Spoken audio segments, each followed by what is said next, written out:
In a world driven by innovation, where artificial intelligence shaping the future, one academy stands at the forefront of technological advancement. Welcome to Manifold AI Learning, where we are proud to present the LLM Ops Masterclass. Join us on a transformative journey into the heart of AI operation as we delve deep into the MLOps, generative AI, data science, and artificial intelligence. From understanding the fundamentals to mastering the advanced techniques, our comprehensive curriculum will empower you to excel in the dynamic world of AI. So these are some of the testimonials that we have got from our previous learners of this batch.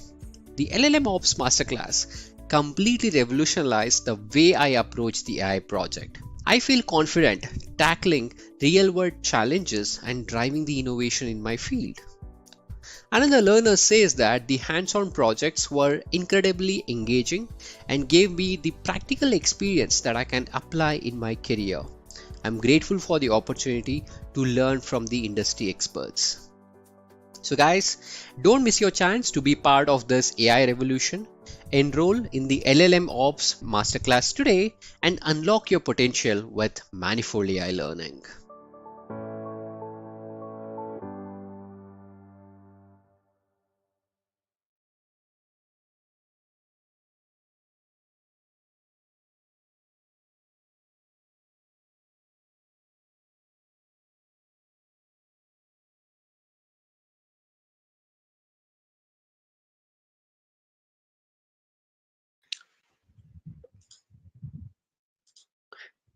Hey everyone, thank you so much for joining in. Can you please confirm whether you can hear my voice and see my screen?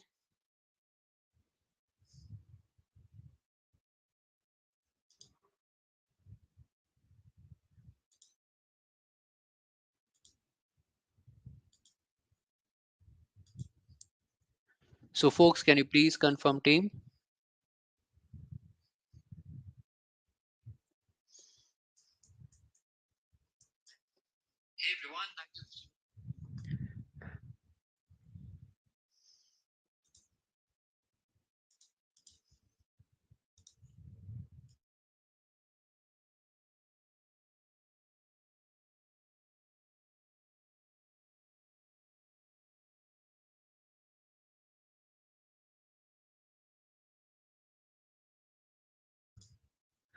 Okay, so let's get started, guys. Thank you, Sridhar. Thank you, Lakshmi. Thank you, Samyukta, for confirming. Okay, welcome everyone for this live session with Manifold AI Learning. Now, the topic of today's discussion is the role of Docker in the MLOps and the DevOps project. Now, folks, I want to ask this question. What do you think about the role of the Docker? So, what do you understand by Docker and how does it actually impact for us? So, can you please tell me, folks? Okay. So, Diksha says that, sir, Docker would help me to package the model. That's what I've learned. Okay. Sridhar says that the Docker. Okay. So, the Sridhar also says that it's a packaging. What about others? So, why do you think the Docker is important, and what's your understanding about the Docker, guys?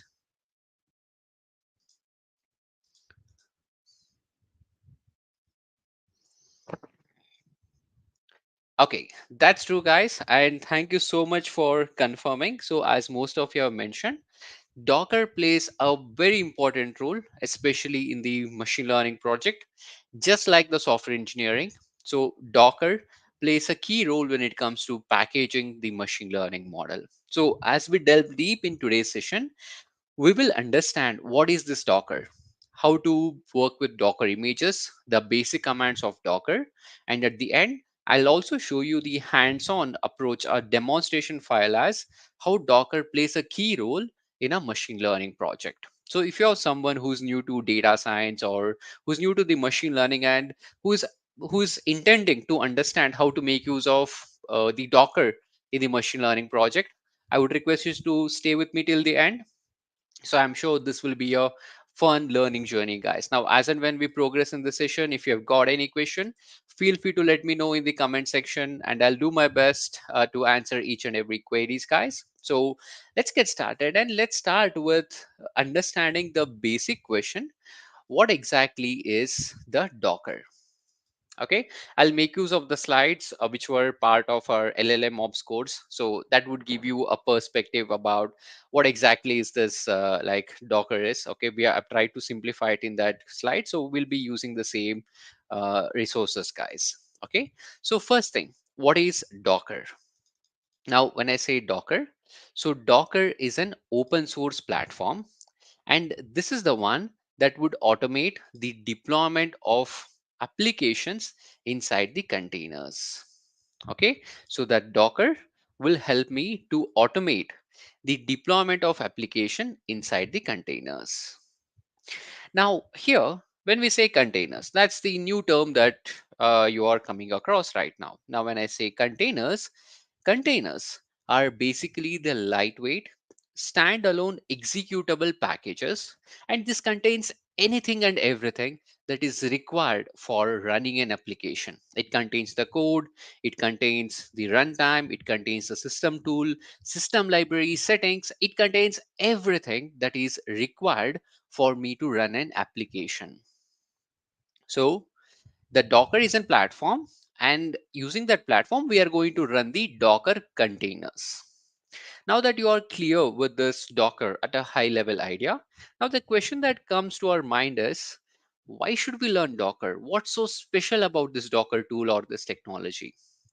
Now to answer this, here, see this Docker, it's going to simplify the process of packaging, distributing, and even running the applications.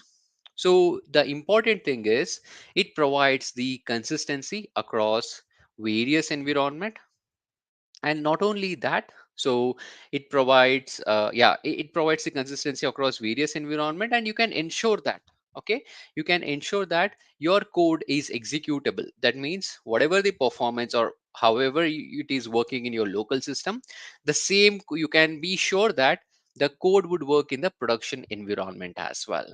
So that's the reason that you need to learn about the Docker. Now when we are discussing about the Docker, there are some important key terms that you need to know. One is the Docker images.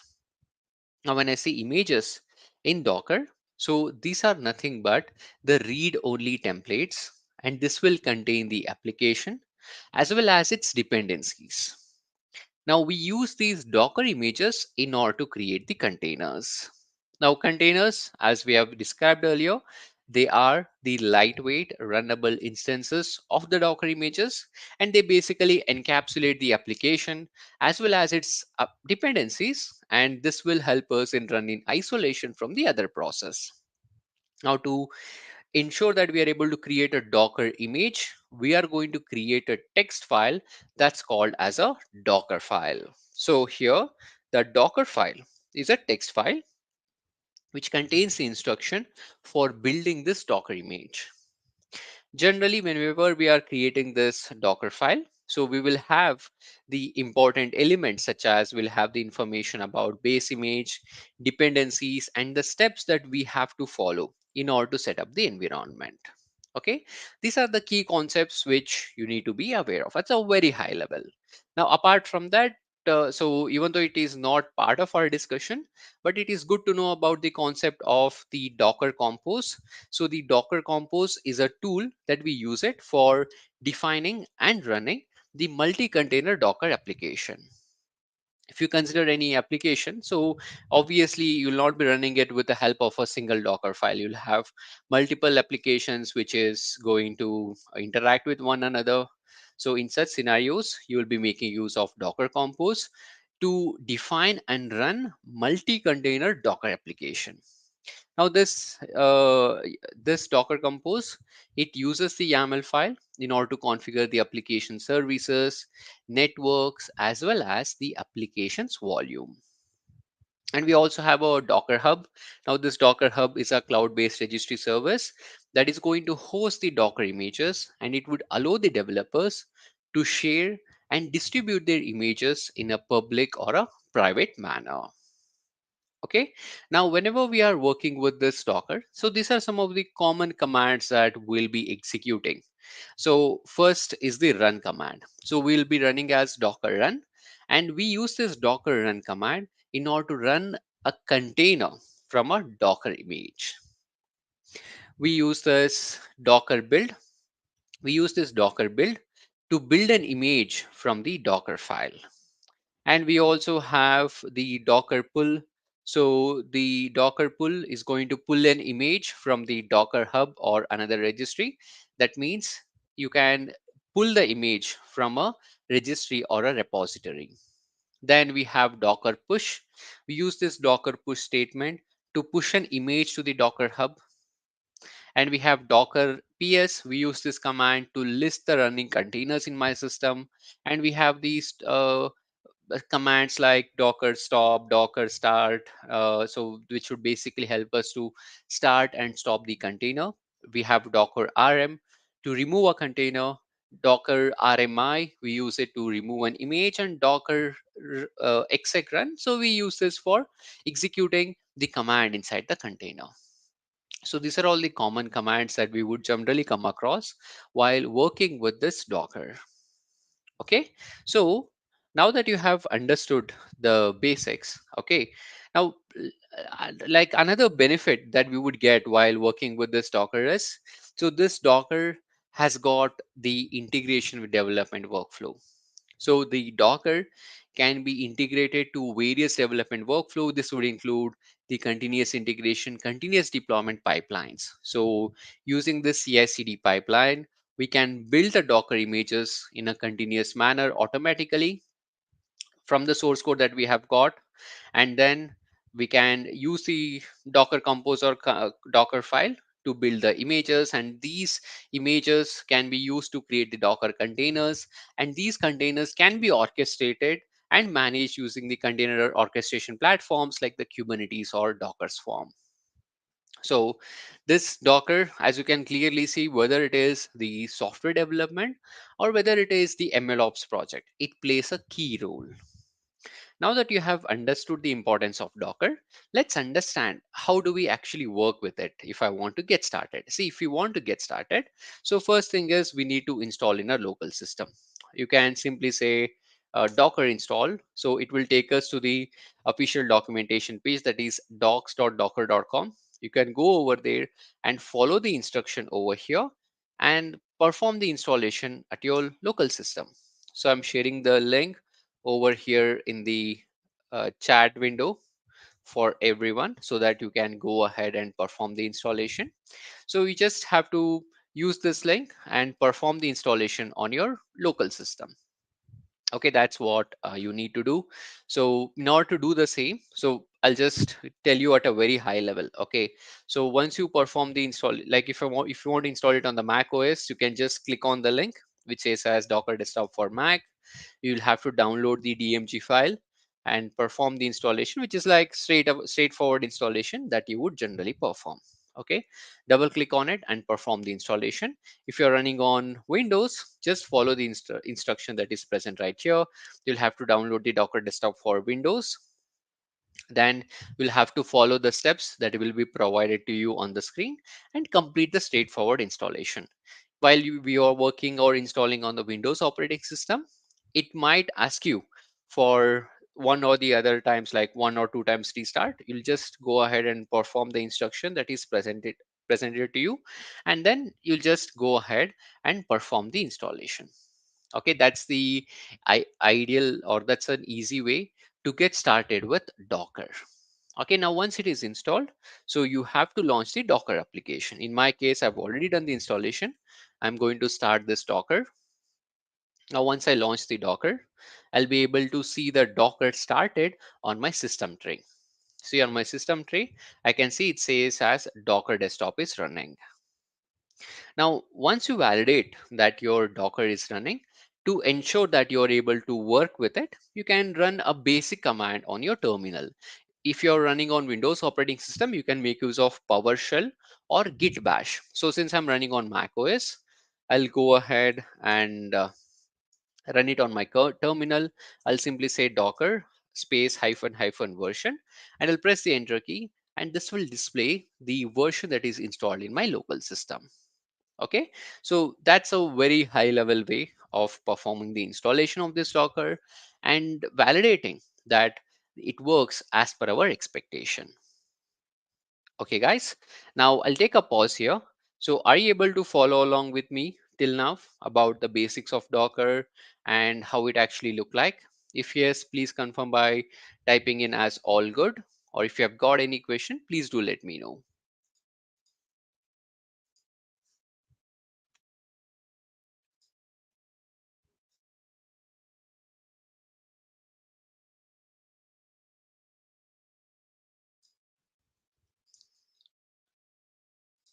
Thank you, Josie. Thank you, Sridhar. Thank you, Lakshmi. How about others? Is it clear, team? Thank you, Ramya.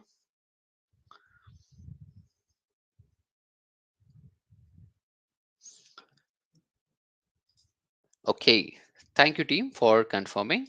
So, here, now that this basic idea is clear and the overall like installation is completed, so let's proceed ahead and let's get started with a simple hands-on as how to get started with Docker. We'll pick up a simple file and I'll talk about the various components of this Docker. And from there, we will take up another example of, let's say, the machine learning example.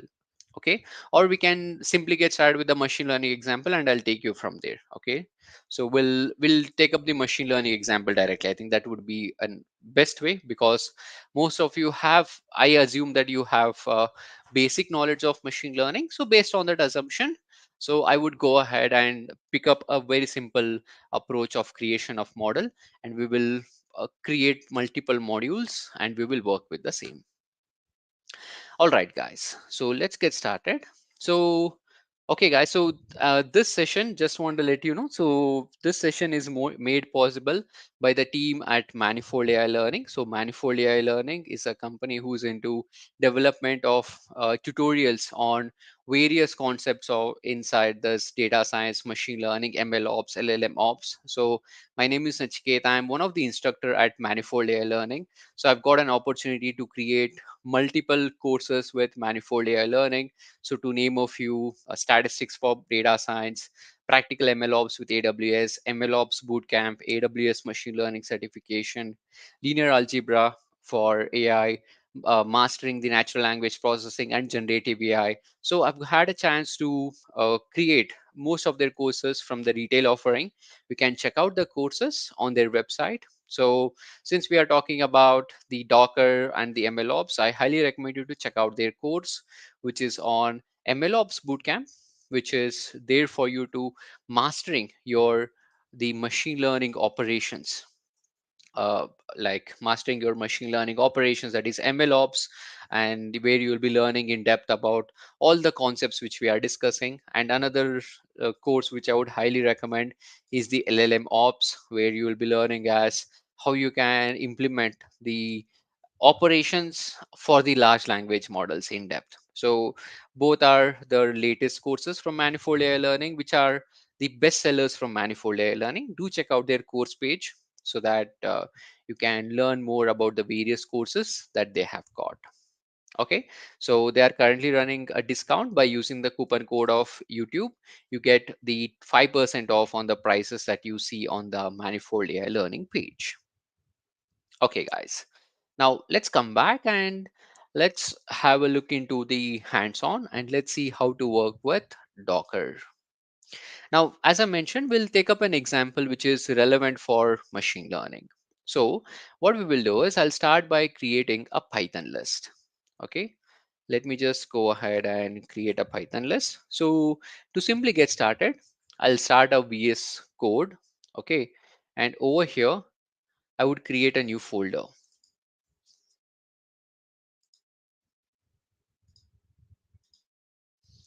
So I'll create a new folder.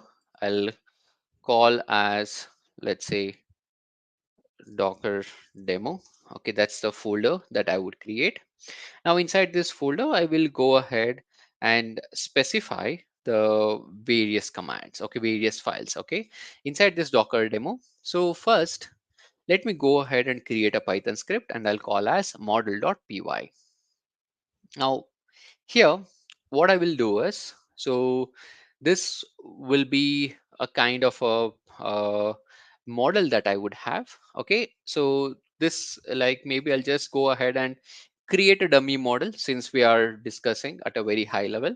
I'll create a dummy model and I'll include the predict. Okay, so I'll just go ahead and do that. So for example, I'll simply say from sklearn dot linear underscore model, I'll go ahead and import the linear regression. Okay, and I'll also import the NumPy library. So these are the two things that I will do the importing. Now I'll just create some sample training data. I'll say np dot array. Okay, now here in this np dot array, I would go ahead and maybe create some dummy data in this manner. I'll say 1 comma 2 and 3 comma 4. Okay, I have two rows for x and I'll have the respective values for y. So I'll simply say np dot array and I'll mention the respective value. So for 1 and 2 the output is 5 and for 3 and 4 the output is 6. That is what I'm specifying right now. Now on this demo data, I'll just build a dummy model and I'll say linear regression dot, okay, let's say, let me instantiate the model itself and I'll say model dot fit. Let me make it in this manner. I'll say model is equal to linear regression and I'll say model dot fit and we will specify our x and y. So this is just a very simple model that I'm creating. Now, once I've performed the fit, I would go ahead and say def predict. So this will get the features. Okay, now this is going to return model dot predict and features. So whatever the features that I would get, I'm going to return the prediction from the given input. Okay, this is how the code has been written in this model.py. So it's basically a Python script that I've created, which is having the predict method. So it can accept the values, that is the features, and it is going to return the prediction. So that's what it has got. Now, obviously, so if I want to run the prediction, so I need a way to some kind of a front end. So what I'll do, I'll create the model serving with the help of Flask library. So I'll say app.py.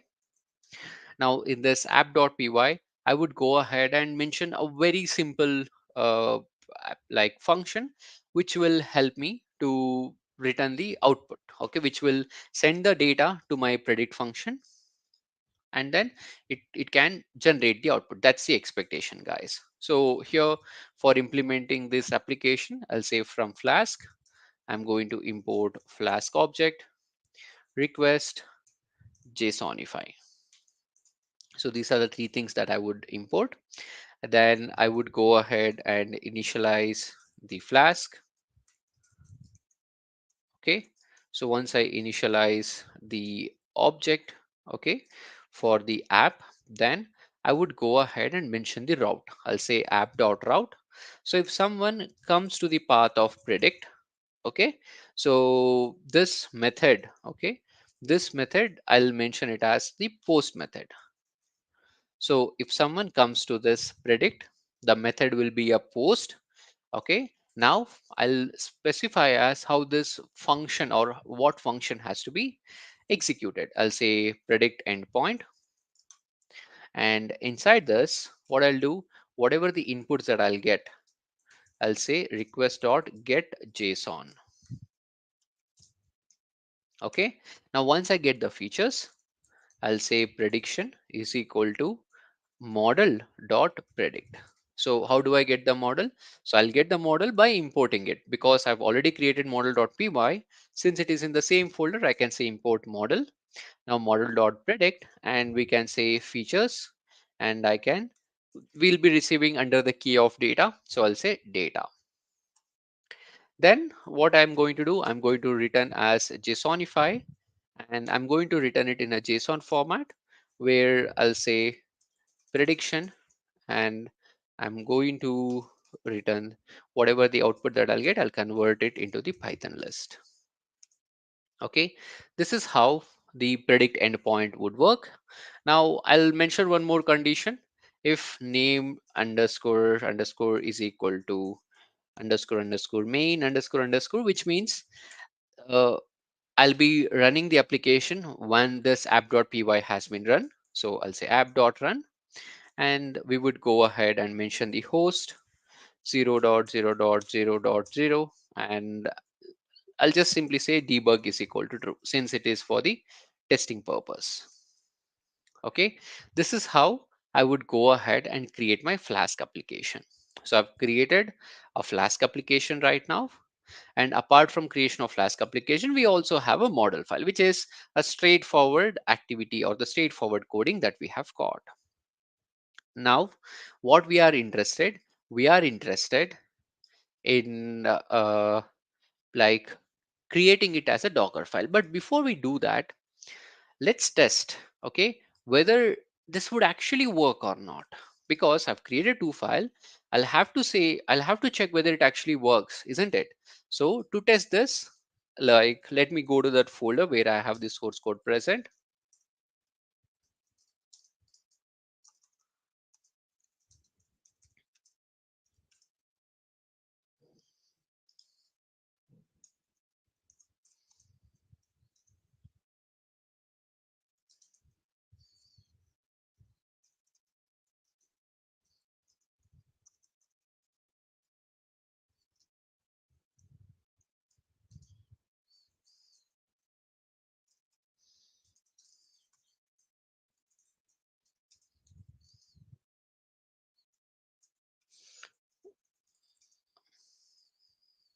So I'll go inside the folder of my Docker demo.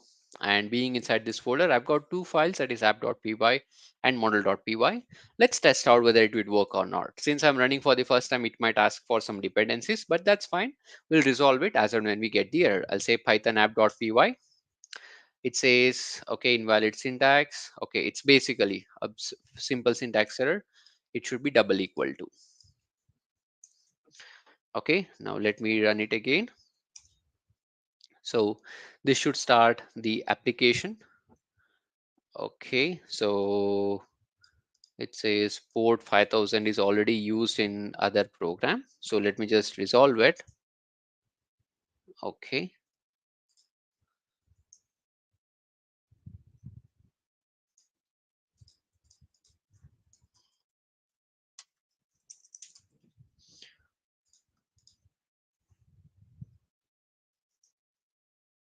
Okay, so now I've just changed the port to 5001.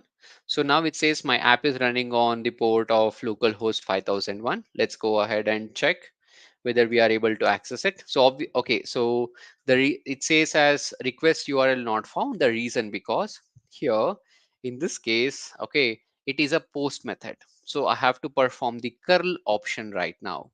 So what I'll do is I'll just run the curl command in the new terminal. So basically what I'm doing is I'm sending the data. Okay, I'm sending the data, which is basically 1 and 2. I'm sending it over here, and I'm performing the post, and I'm saying it as, okay, data is equal to this, and I'll have to send it for the port of 5001. See, if I send in the data of 1 and 2 using the curl command, so I'm able to get the output prediction as 5. That means my app has been deployed. I have my app running, and for this app, if I send in the value of 1 and 2, the model is returning me the output as 5. Okay, that's a basic thing that we are able to see, and we are able to validate it. See, we can clearly validate right now. So I'm performing the curl, and after the curl, I'm able to validate it. So I'm able to generate the prediction. So since this is working, so what we can do is we can confidently say that, okay, this is working fine. Now we can go ahead and let's think about productionalizing this overall model or this application. So if we think about productionalizing, so one thing that we have to write is we have to write the like the requirements.txt file. So let's go ahead and create the requirements.txt file, and we would then go ahead and ensure that the things that is required to create this application is taken care. So I'll launch this VS Code, and inside this folder, I would go ahead and create one more file. I'll say requirements.txt file. And here there are two requirements. One is Flask and the other one is scikit-learn. Okay. So these are the two requirements that I'll have to specify. Now, once I have saved my model.py, app.py, and requirements.txt file, then we would go ahead and proceed with the next file creation, which is the Docker file. Now, this is an important file that you have to create. So I'll start by creating the file with the file name as Docker file.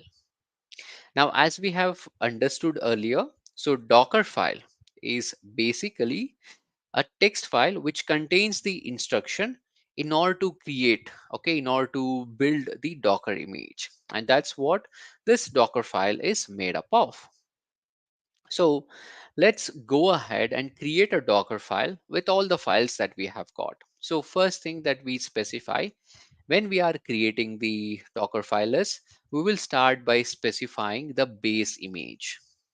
Okay, we'll start by specifying the base image. I'm going to say from, and since in my case I'm actually working, I've got the add-on of Docker, so that's the reason it will show me some suggestion as well.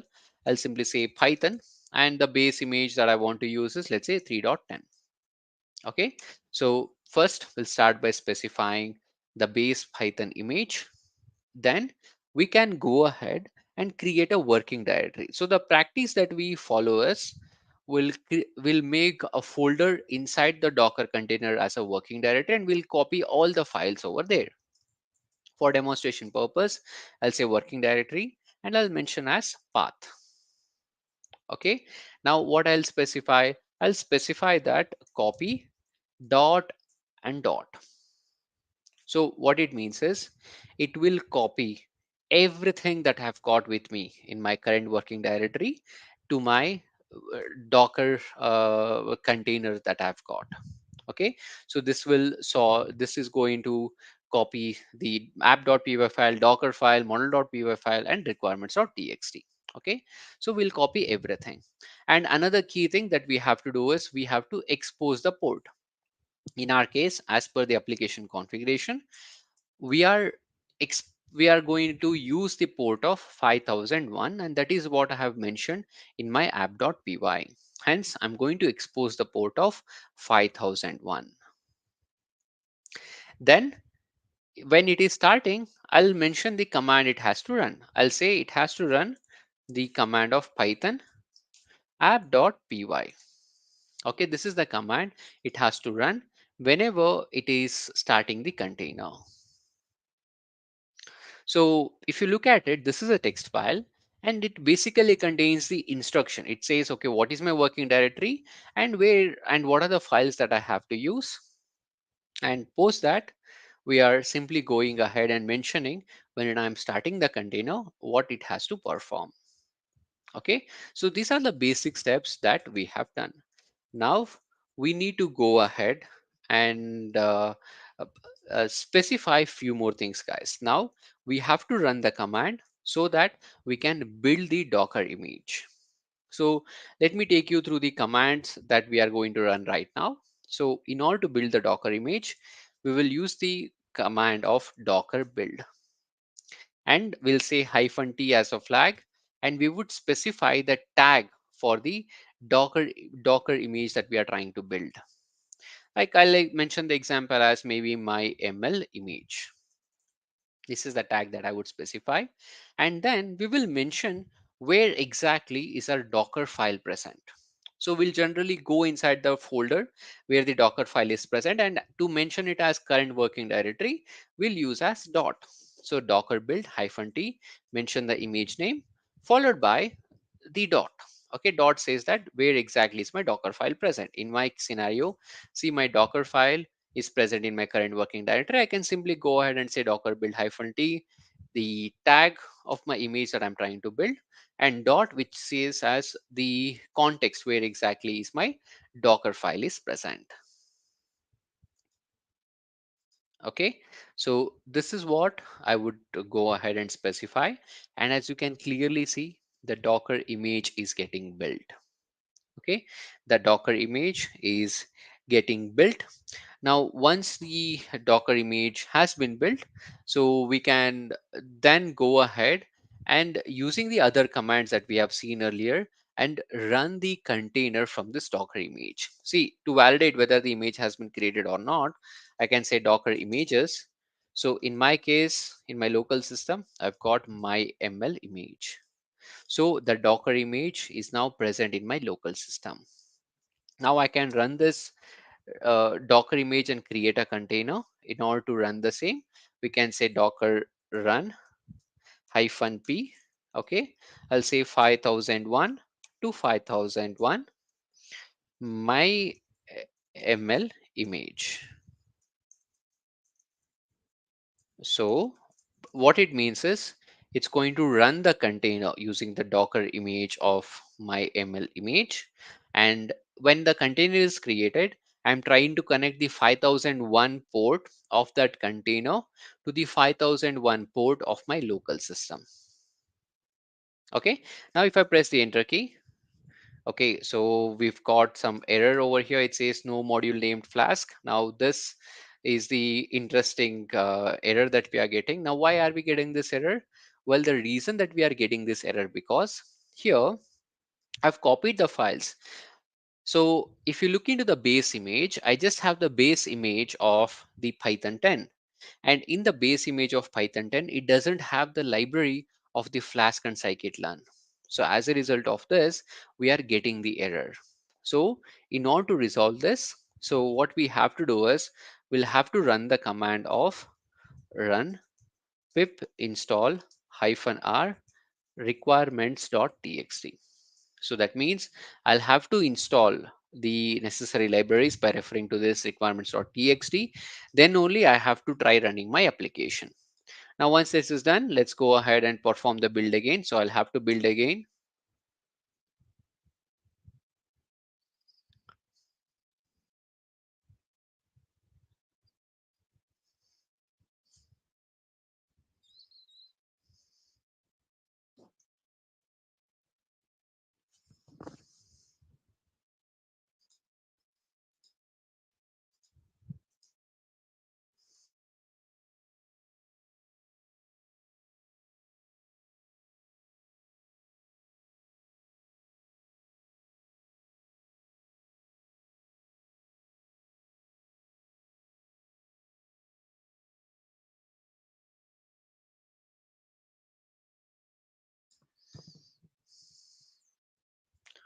So now we can see that the image has been built.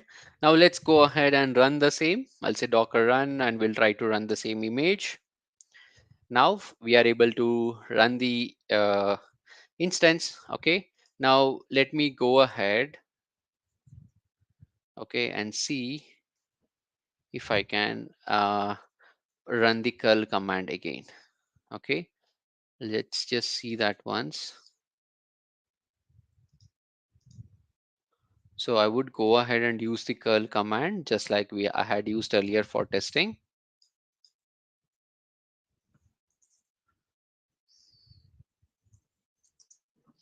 See, I'm able to run the curl command, and this model over here, it is generating the response. Okay, so what we have done right now is, so we have, let me just mention it in the readme.md file.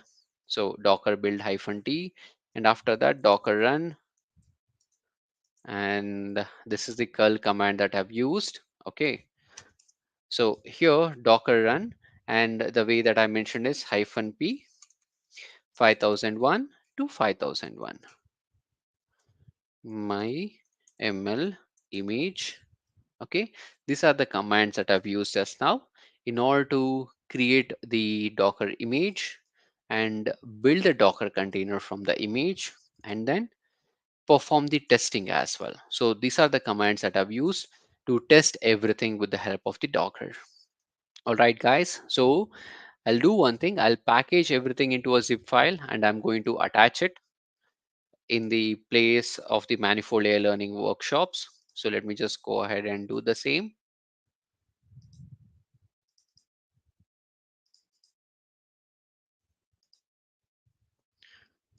So here I'll be placing the files along with the sessions recording. So you can access the files from the manifold layer learning workshop. If you visit the page manifoldlayerlearning.in, click on courses, and over here you can see the webinar manifold layer learning workshops, which is webinar like webinar slides recording. I'll be sharing the link for your reference. You can just access the resources for free. Okay, so once the session is completed, we'll also uploading the sessions recording in the same site. I think within 1 or 2 hours you'll be able to access the sessions recording as well. So let me upload the files over here and I'll confirm you.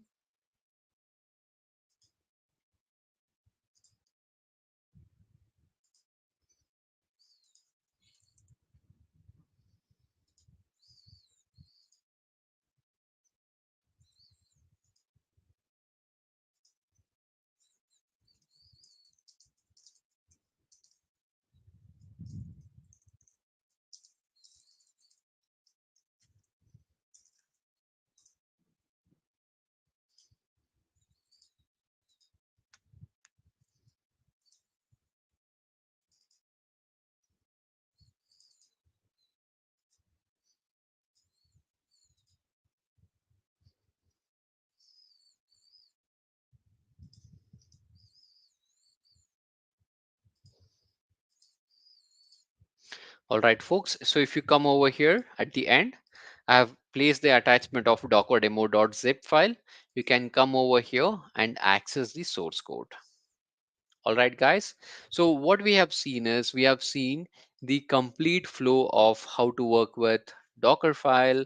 And we have also seen as how to create such Docker file and work with it in an efficient manner and how to package the machine learning models, create an application using the Flask and package it over here using the Docker, build the Docker image and create the container using this Docker image. All right, team, I'll take a pause here. So do let me know, folks, if you have got any questions on the topics that we have covered till now, or if you have got any specific questions, or if you have any specific use case, please feel free to let me know.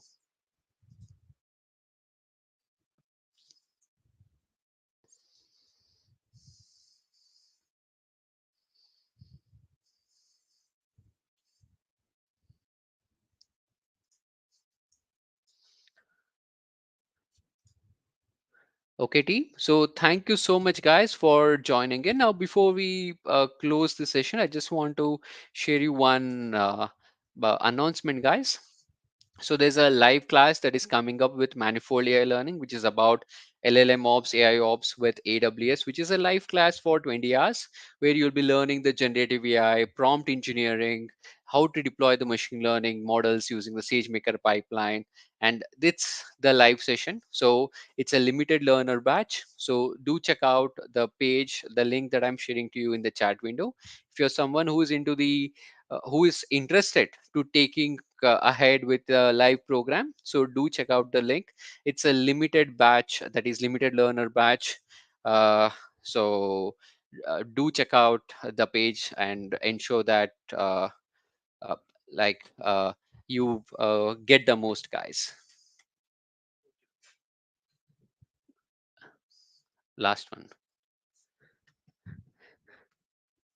Okay, guys. So if you've got any question, please do let me know. You can also check out the courses at Manifold AI Learning if you're preferring to learn in a self-paced program. So thank you so much again, guys, for joining in and for taking the time. So uh, I'll be there for another 2 to 3 minutes to answer any of the queries that you might have. If you're clear and do not have any further questions, feel free to drop, guys. Okay, there's a one question from Dominic. Dominic says, as sir, what about the generative AI package? Okay, so Dominic, this generative AI package, it's the self-paced courses, which is consisting of, I think, more than 13 courses as of now, and there is also the new courses that is coming in, which is generative AI interview, Python for LLM ops. So those are the new courses that are getting created in the generative AI domain. You'll be able to access it with a single purchase. It's a one time purchase where you'll have the lifetime access for all the courses that gets published under the same package. Yeah, you'll have the lifetime access and the certification will be provided course wise. That's correct, Dominic.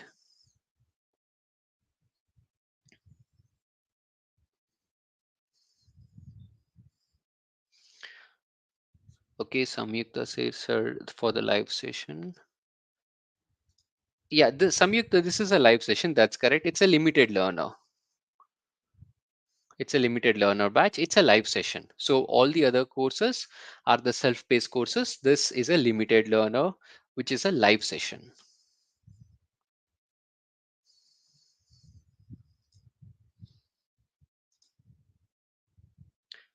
Okay, thank you, Josie. Thank anyone else, team. Any other questions that you might have got? Okay, thank you again, guys, for joining in, and I look forward to seeing you on the next webinar session. Take care.